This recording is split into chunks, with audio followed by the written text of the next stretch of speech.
무더운 여름 날이지만 그럼에도 불구하고 더 뜨거운 열정으로 이 자리에 나오신 여러분들을 환영하고 축복합니다. 우리 열정보다 더 뜨거운 그 성령의 임재가 우리가 드리는 모든 예배 가운데 있기를 우리 모두가 믿고 먼저 선포하며 모든 예배를 드리는 복된 이번 시간 될 수 있기를 예수님의 이름으로 축복합니다. 제가 학창 시절에 교실을 들어오시는 선생님들이 꼭 하던 고정 멘트가 있습니다. 뭐 여러 가지 중에 꼭 요거는 하시더라고요. 딱 들어와가지고 싹 한번 훑어보시고는 니네 눈을 보니까 다 썩은 동태 눈깔 같노. 눈에 힘 좀 주고 열정적으로 좀 해봐라. 이게 그때는 무슨 말인지 몰랐거든요.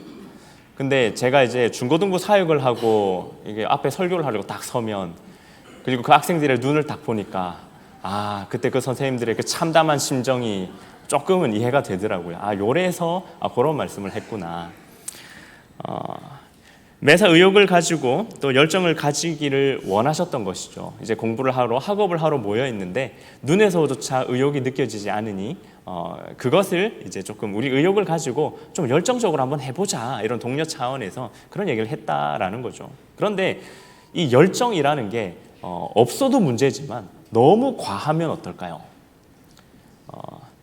제가 또 군대 얘기인데요. 제가 이 철책 근무를 할 때 이 철책 근무하는 부대는 이게 3교대로 돌아가기 때문에 요일 개념이 없습니다. 휴일 개념이 없고요. 주말 개념이 없어서 그냥 매일매일 근무를 나갑니다. 그러다 보니까 주말도 없고 사실은 무슨 요일인지를 모릅니다. 달력을 보지 않으면.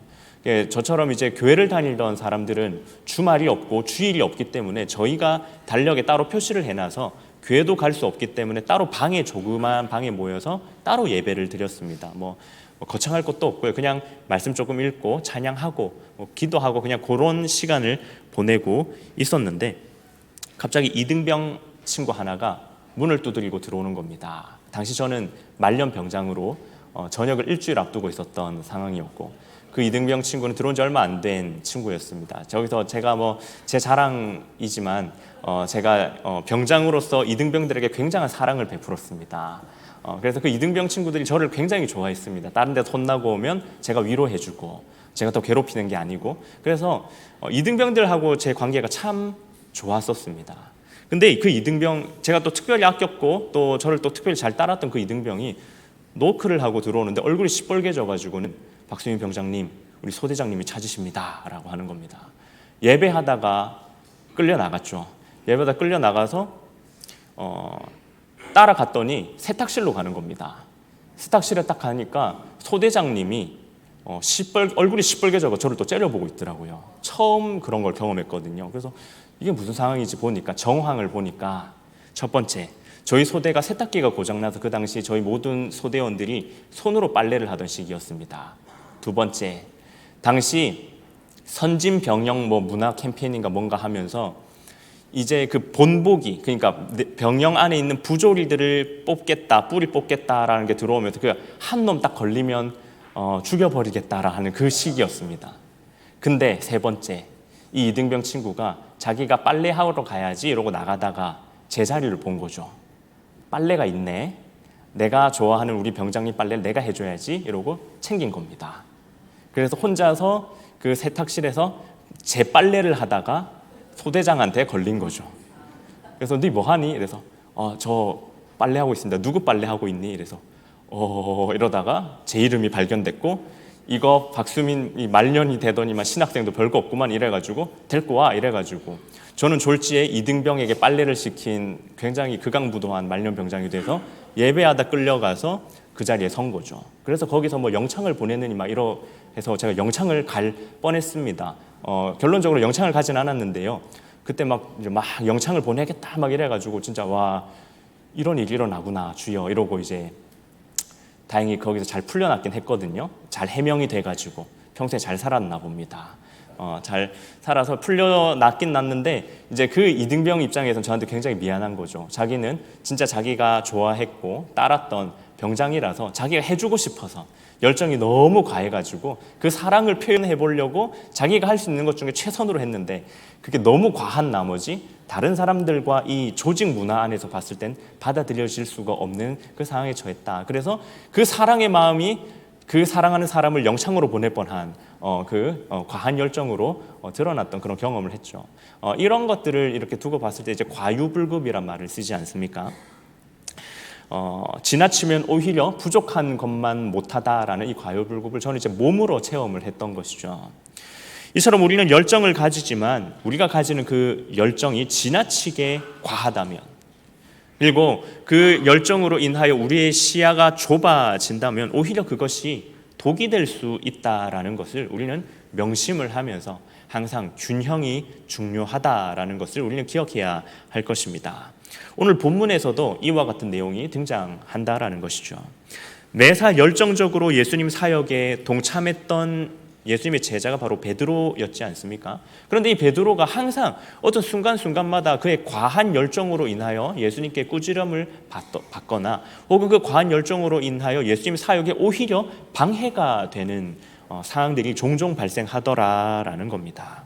그래서 오늘 특별히 오늘 이 말씀을 살펴볼 때에 우리가 이 믿음이라는 단어에 기초하여서 우리가 어떻게 올바른 열정을 소유할 것인지, 과하지도 않고 그리고 너무 무심하지도 않고 하나님이 보시기에 참 아름다운 그 수준의 믿음을 어떻게 가질 수 있을까, 그 열정을 어떻게 가질 수 있을까, 그것을 함께 오늘 말씀을 통해 살펴볼 수 있는 그런 복된 시간 될 수 있기를 예수님의 이름으로 소망합니다. 오늘 사도행전 말씀은 우리가 잘 알고 있듯이 우리에게 매우 중요하고 의미 있는 본문입니다. 왜냐하면 유대인들의 입장에 있어서 우리 한국인들은 이방인이지 않습니까? 그런데 오늘 이 본문은 공식적으로 이 이방인 선교의 문이 처음으로 열리는 역사적인 장면이 기록되어 있기 때문입니다. 오늘 본문은 44절, 45절 본문인데요. 우리 함께 한번 읽어보도록 하겠습니다. 베드로가 이 말을 할 때에 성령이 말씀 듣는 모든 사람에게 내려오시니 베드로와 함께 온 할례받은 신자들이 이방인들에게도 성령 부어 주심으로 말미암아 놀라니. 아멘.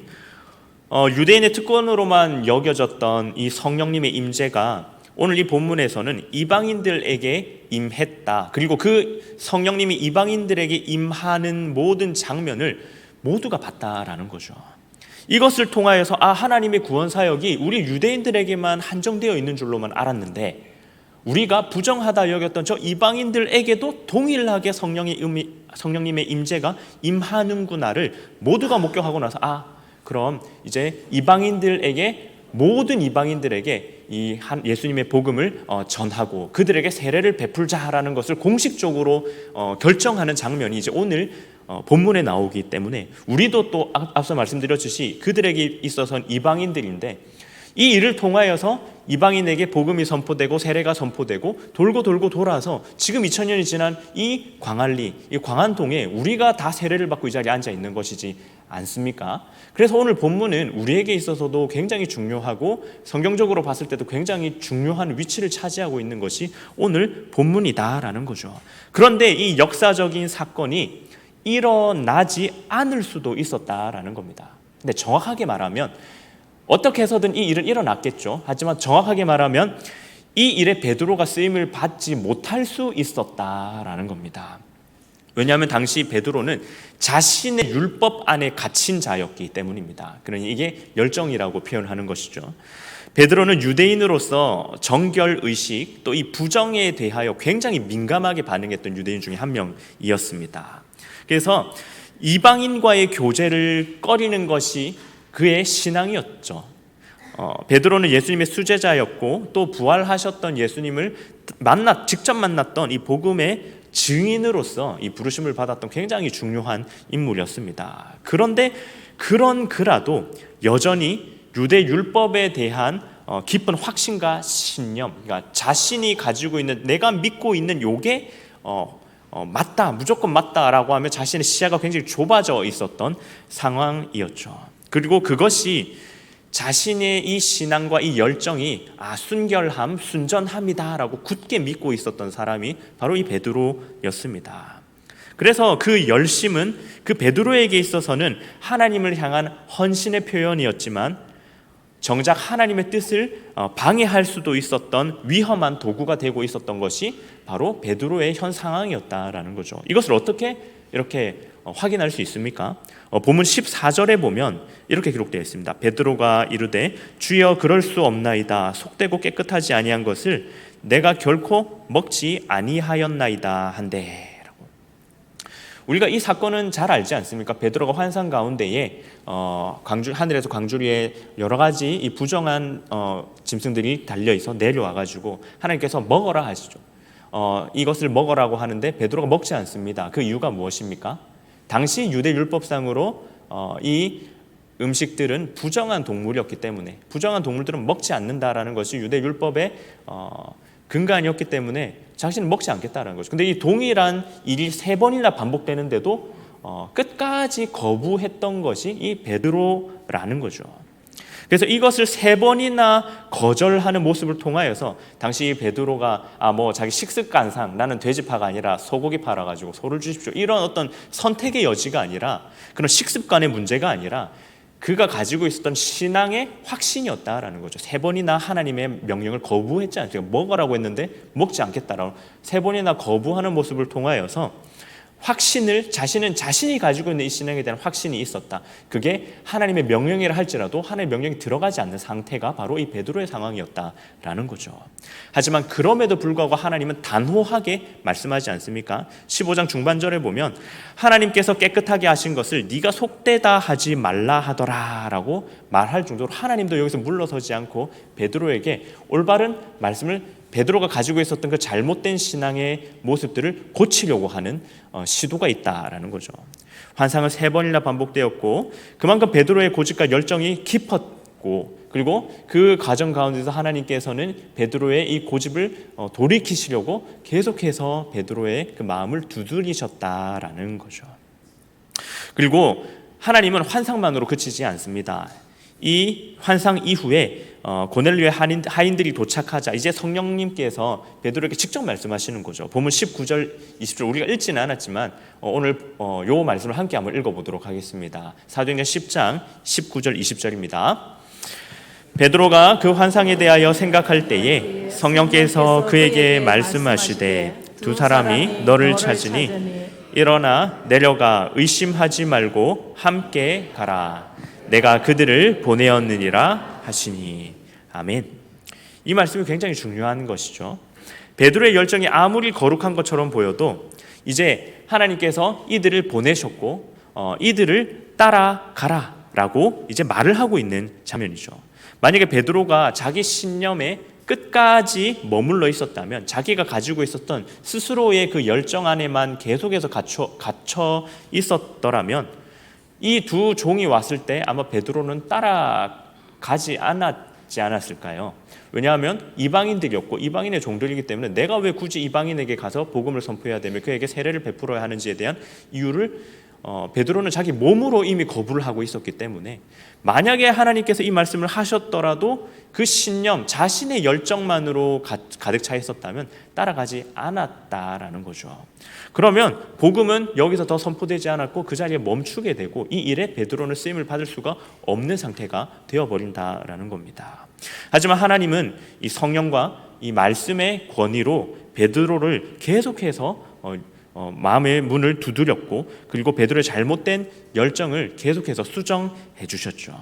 그리하여 베드로는 고넬료의 집으로 따라가게 되고 거기서 복음을 전하면서 이 말씀을 듣는 중에 그 자리에 있는 이방인들에게 성령이 임하는 그 장면을 통하여서 베드로를 비롯한 모든 이 유대인들이 이 이방인들에게도 이 복음과 세례가 동일하게 작용하는구나를 깨달을 수 있게 되는 중요한 사건으로 이어졌다. 이것이 역사적 사건으로 일어났다라는 것이 오늘 본문에서 우리가 알려주고 있는 중요한 사실이다라는 거죠.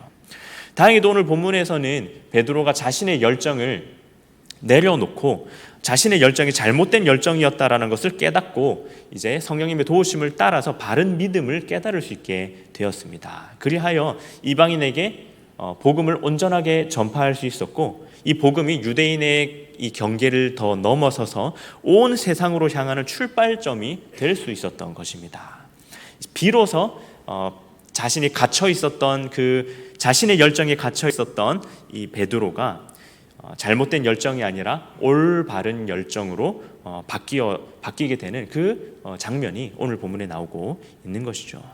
그렇다면 우리가 어떻게 오늘 이 본문의 베드로처럼 올바른 이 열정, 올바른 이 수준의 열정을 가질 수 있을까? 너무 무심하지도 않고 너무 과하지도 않은, 우리 성경에서 말하고 있는 올바른 이 열정의 수준을 지키기 위해서 우리가 할 수 있는 것은 무엇일까? 아까 서론부에서 말씀드렸듯이 이 믿음이라는 단어로 우리가 이것을 기억하기를 원하는데요. 특별히 이 믿음의 단어에 해당하는 헬라어 단어로 우리가 조금 기억하기를 원합니다. 먼저 첫 번째 헬라어 단어는 바로 피스티스라는 단어입니다. 이것은 앞서 말씀드렸던 믿음이라는 이 단어의 헬라어 단어입니다. 근데 그 중에서도 이 명사에 해당하는 모양이 바로 이 피스티스인데요. 이것은 믿음 그 자체를 의미합니다. 그러니까 우리가 올바른 열정을 소유하기 위해서 가장 먼저 소유해야 할 것이 뭐냐면요, 스스로 믿음이 뭔지를 정확하게 알고 있어야 한다라는 겁니다. 우리가 이제 믿음을 막 고백한다, 믿읍시다, 믿음에 대한 얘기들을 많이 하지만 정작 믿음을 정의하기가 참으로 어려워하는 사람들이 있는데요. 쉽게 말하면 이 믿음이라는 것은 가장 먼저 바로 하나님께서 우리를 부르시는 이 내적 부르심으로부터 시작합니다. 여기에서 모든 것이 시작합니다. 그래서 제가 항상 여러 가지 설교를 하다 보면 항상 하향식이다라는 얘기를 하는데, 모든 것은 하나님으로부터 말미암는다라는 거죠. 우리가 성도가 된 것은, 우리가 이 자리에 온 것은 우리의 의지로 온 것이 아니라 하나님이 우리를 먼저 불러주셨기 때문에 그 부르심에 응답한 것이죠. 우리는 이것을 전문 용어로 내적 부르심, 소명이라고 합니다. 그러니 이 자리에 나오신 여러분들이 우리가 신앙생활을 함에 있어서 우리의 신앙이 어디에 기초하냐라고 했을 때 가장 그 기초에는 하나님이 우리를 불러주셔서 우리가 여기 왔구나, 소명, 우리가 다 소명받은 자들로 이 자리에 앉아 있구나를 인지하고 있어야 된다라는 거죠. 그리고 나서 이제 그 소명에 따라 이제 우리에게 외적으로 불러주시는 그 외적 부르심이 있다라는 겁니다. 그게 뭐냐면 사명이죠. 우리를 이 자리에 불러주신 내적 부르심의 그 소명을 가진 자들이 이 자리에 모였고, 이제는 각 개인에게 각자 은사를 주시고 각자가 잘하는 것들을 통하여 하나님의 사명을 잘 감당할 수 있도록 임무를 다 개별적으로 주시는 것, 그게 이제 외적 부르심, 사명이라고 하는 것이죠.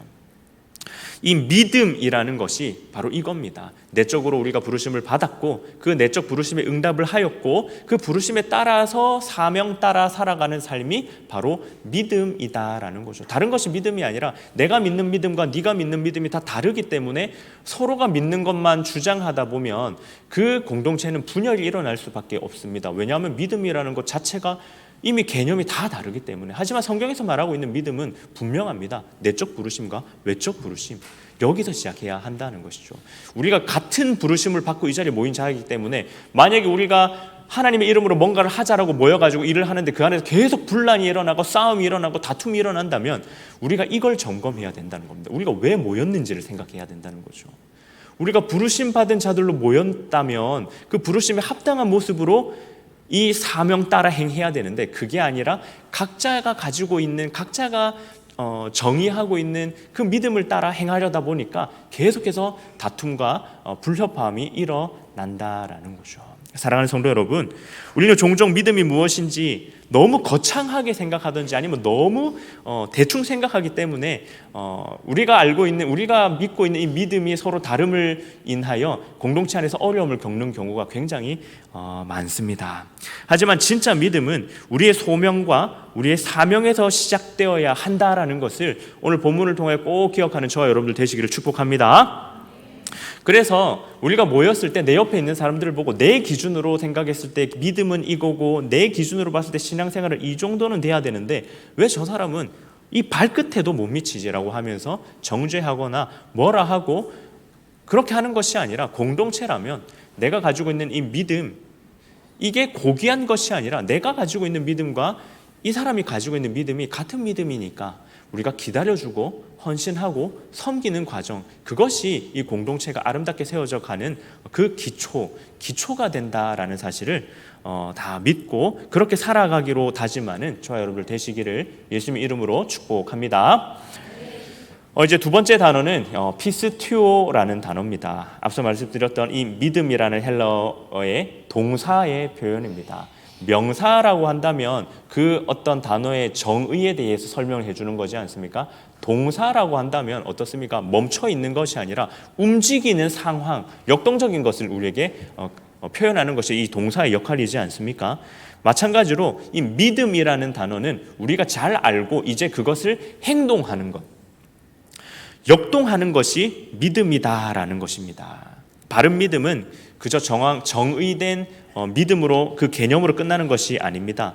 그 정의된 개념, 그 믿음을 가진 자들이 삶으로 살아내는 것까지 가야 그게 믿음이다라는 것이죠. 우리가 믿음이 뭔지 앞서 얘기했지 않습니까? 소명을 받은 자들, 그리고 각각의 임무를 받은 그 사명받은 자들이 하나님 나라를 세워가면서 이 하나님 나라를 확장해 나가면서 함께 한 몸을 이루어가는 것이 믿음이라 했지 않습니까? 그러면 그렇게 실제로 살아내야 된다는 것이죠. 우리가 말만 서로 사랑합니다, 사랑합니다 형제님 자매님 말만 하는 게 아니라 진짜 사랑한다라는 것이죠. 의지적으로 의지를 가지고 이 사람의 필요를 따라 관심을 가지고 실질적으로 그 필요를 내가 채워주는 것, 단순히 그게 구제적인 측면을 넘어서서 이 사람에게 관심이 필요하다면 내가 관심을 주는 것이죠. 이 사람에게 사랑이 필요하다면 내가 사랑을 줘야 하는 겁니다. 거기서 필연적으로 나에게 손해가 발생하는 겁니다. 그 손해가 발생함에도 불구하고 내가 그 헌신의 삶을 살아내는 것, 그게 본문에서 말하는 믿음의 그 숨겨져 있는 올바른 의미다라는 거죠. 살아내는 것. 그냥 내가 알고 있는 것이 아니라 살아내는 것. 이것을 위하여 함께 협력하는 게 교회에서 말하는 믿음의 올바른 표현이다라는 사실을 기억하는 저와 여러분들 되시기를 소망합니다. 사랑하는 성도 여러분, 개개인의 역량과 은사가 다 다르기 때문에 일을 해나가는 방식과 결과는 천차만별일 수밖에 없습니다. 그래서 이제 이 교회 안에서의 상황들을 보면 사실 이 열심이 없는 사람들이 모여 있는 이 공동체가 사실 트러블이 잘 없습니다. 어차피 그냥 잘 안 하니까. 근데 좀 뭔가 열심히 해보려고 하는 사람들끼리 이렇게 모아두면요, 이제 필연적으로 그 안에서 이 다툼이 일어나기 마련이죠. 왜냐하면 각자가 생각하는 방법과 기술들이 다 다르기 때문에, 그 수준이 다 다르기 때문에 나는 나대로 너는 너대로 이렇게 열정을 가지고 쭉 가다 보면 항상 이게 다툼이 일어난다라는 거죠. 하지만 내 성에 안 차더라도, 내 방식이 아니더라도 우리가 앞서 말했듯이 소명받은 자들로 모여 있고, 그리고 우리에게 각각 다르지만 다른 은사들을 통하여 사명을 주신 하나님의 부르심이다라는 것을 생각하다면 내 생각대로 내 열정만을 가지고 쭉 가는 게 아니라 나의 열정과 너의 열정을 잘 화합하여, 잘 융합하여 아름답게 해나갈 수 있는 방법을 간구해야 하는 게 바로 교회의 모습이다라는 겁니다. 교회 안에서는 이를 중심적으로 가기보다는 우리 예수님이 우리에게 맡겨주신 소명과 사명 따라 가는 것이 올바른 믿음이다라는 사실을 꼭 기억하며, 다툼이 있을 때에 항상 여기서부터 다시 점검하고 우리가 하고자 하는 일이 너무 과한 열정으로 인하여 촉발된 것은 아닌가 한번 살펴보고 다시 정리하여 하나님이 기뻐하시는 교회로서의 공동체 모습을 보여줄 수 있는 그런 우리 교회가 될 수 있기를 예수님의 이름으로 축복합니다. 이제 마지막 세 번째 단어는 이 피스토스라는 단어입니다. 아까 말씀드렸던 이 믿음의 형용사에 해당하는 단어인데, 이 단어는 조금 독특합니다. 왜냐하면 이 단어는 주어가 사람이 올 때랑 또 주어가 하나님이 올 때랑 번역이 다르게 되기 때문입니다. 이 주어가 사람의 주어가 됐을 때 이 피스토스라는 단어는 믿음으로 번역이 된다, 그리고 충성으로 번역이 되는데요. 주어의 하나님이 오시게 된다면, 주어의 하나님이 온다면 이 단어는 믿음이 아니라 신실함으로 번역이 됩니다. 우리가 신실하신 하나님이라고 할 때 표현되는 단어가 바로 이 단어다라는 거죠.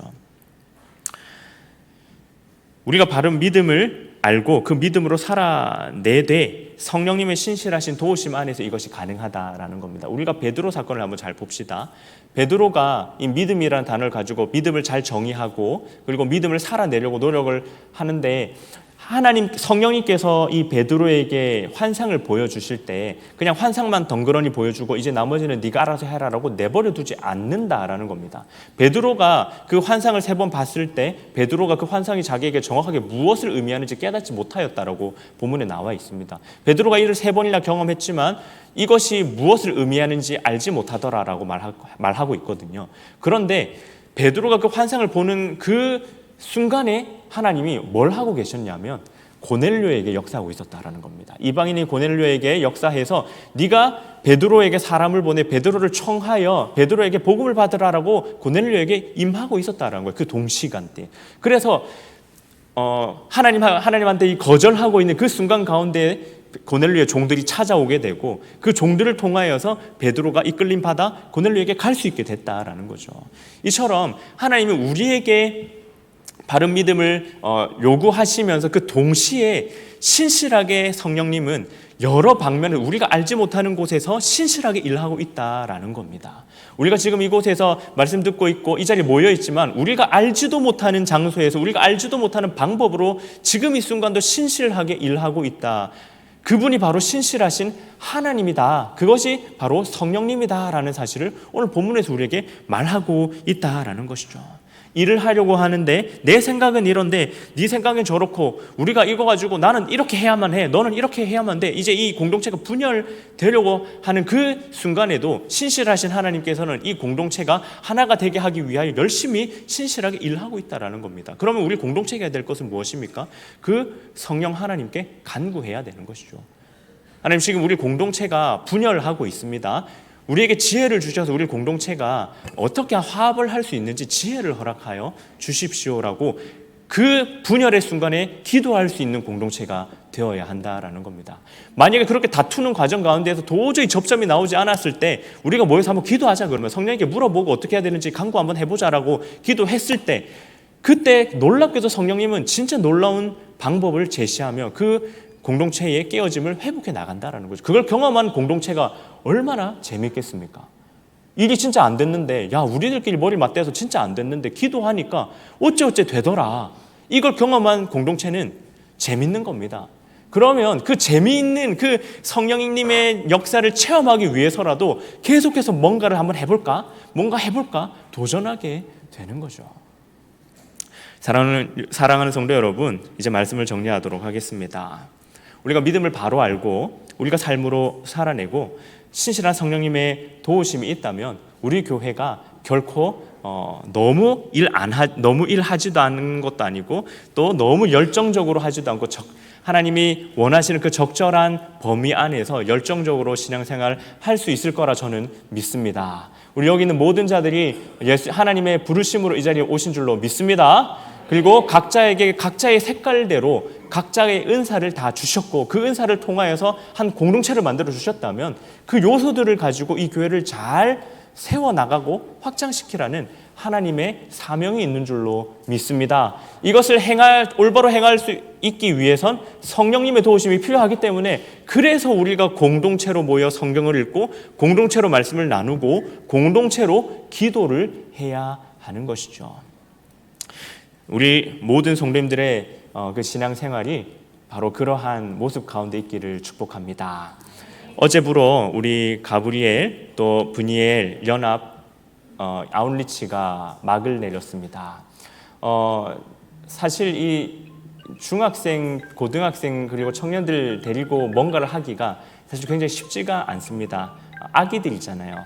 아기들을 데리고 특별히 이 아웃리치, 이 봉사를 하려고 한다는 것은 굉장히 쉽지가 않습니다. 왜냐하면 거의 한 30명이 되는 아이들을 데리고 한 가지 일을 해낸다라는 것은 사실 보통 일이 아니기 때문입니다. 우리 어른들 한 10명만 모여가지고 어떤 일 하자 해도 어떻습니까? 내가 이거 해봤는데 이거 이렇게 해야 돼. 내가 봤을 때 이거 이렇게 해야 돼. 이러면서 각자 이렇게 의견 차이가 생기는 것도 어른도 그렇게 의견 차이가 생기는데 아이들을 데리고 그것도 30명이나 되는 애들을 데리고 뭔가를 한다는 것은 정말 쉽지 않은 일다라는 것이죠. 그런데 오늘 이번에 저희가 가서 뭘 했냐면요. 오래된 교회의 담, 뭐 여러 가지를 했지만 그중에도 메인은 그 담을 저희가 도색을 했습니다. 사진 한번 보여주시겠습니까? 원래 담이었습니다. 저희가 이제 저 뒤로도 담이 하나가 더 있거든요. 이어지는 기역자 담인데요. 저 담을 우리가 가서 그 아이들 중학교 1학년 아무것도 모르는 아이들 누가 저 벽을 만져나 봤겠습니까? 가서 저 벽을 쓸고 다 긁어냈고요. 그 다음은 사진이요. 그리고 균열 있는 곳들을 다 퍼티라는 것을 통해서 다 메꾸었습니다.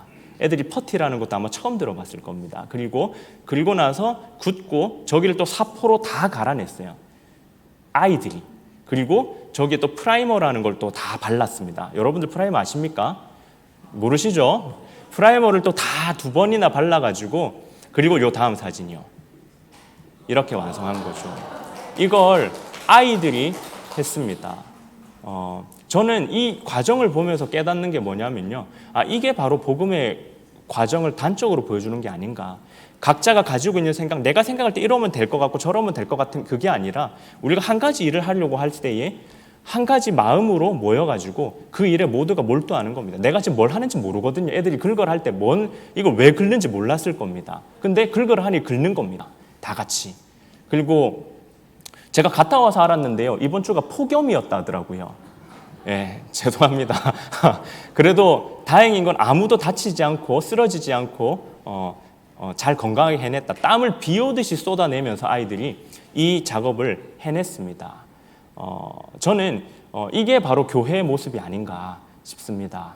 무엇을 하는지 모르지만 각자에게 맡겨진 그 사명 안에서 열심히 자기가 맡겨진 그 파트를 해냈고 그렇게 하다 보니까 하나의 완성품을 해낼 수 있었고 근데 문제는 저게 아무것도 의미 없는 것을 한 게 아니라 우리가 전혀 알 수도 없는 우리 아이들 문경 가봤는지는 모르겠습니다. 문경에 가서 그 시골에 있는 교회에 가서 벽을 긁고 갈아내고 생판 처음 들어보는 것들을 가지고 작업을 해냈고 그리고 완성을 해냈고 땀을 쏟아내고 그리고 아이들이 돌아왔다라는 것이죠.